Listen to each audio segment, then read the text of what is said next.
Hello students, this is Miss Traxler, Miss Bowser, Miss Kaiser here, and we're teaching you how to multiply a mixed number by another mixed number. So first we need to read the problem. Tom hangs a plaque that is 5.5 inches wide and 8.5 inches long. How much wall space does the plaque cover? Well, let's picture what that looks like. So if I'm hanging a plaque, it's going to look like a picture. And I would label this side 5.5 inches and this side 8.5 inches. It says, write an equation to model the problem using fractions greater than 1.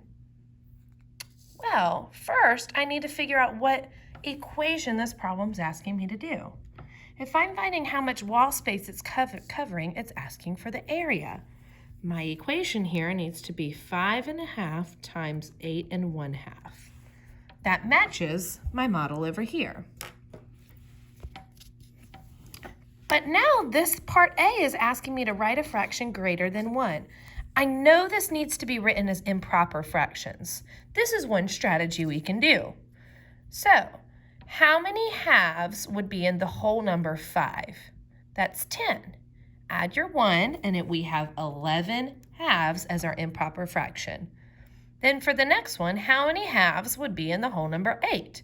That's 16. Add your 1 and it would be 17 halves. Next, we need to find the product.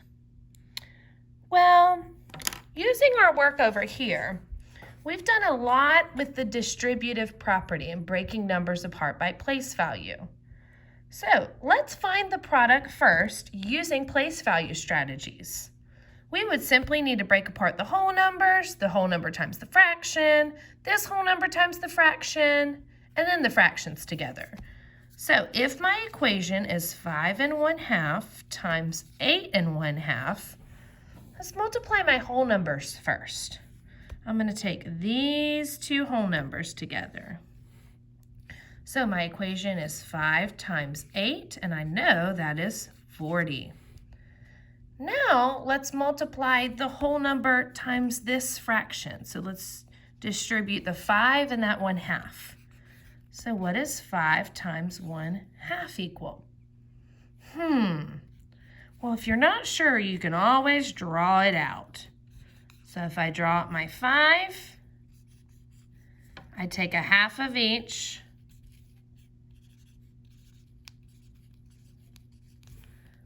I know I have 1/2, 2/2, 3/2, 4/2, 5/2, or the same thing as 2 and 1/2. All right, now let's distribute the next thing. We need to take the 8 times the 1/2. So 8 times 1/2. This is the same thing as asking what is half of 8. I know that half of 8 is 4.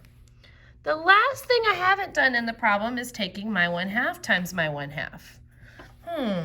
1/2 times 1/2. If you don't know it, we can always draw it out. So here's my half. I'm going to stripe it. If I'm going to multiply it by half, I need to split it up again. So this is the only portion that is going to be 1/2 times 1/2. And that would be 1/4. You can also see here that you can multiply across the top and you can multiply across the bottom to get 1/4. So I have distributed this whole thing out. Next, with the distributive property, you would just simply need to add it all up. So I've got my 40 plus my 4 plus my 2.5 plus my 1/4. I know that 2.5 is the same thing as 2 2/4 to find that common denominator. So now let's add up my wholes. 40 plus 4 plus 2 is 46. And then 2/4 plus 1/4 is 3/4. What would my answer be? 46 3/4. So it says, find the product from part A. We don't know that yet, but we do know how much wall space the plaque has covered. 46 3/4. So the distributive property is one way we suggest. Another way we suggest is taking your improper fractions and multiplying them. So if we had 11 halves times 17 halves it's going to give us, we know 2 times 2 is 4. We're not sure what 11 times 17 is, so you may have to do the box method.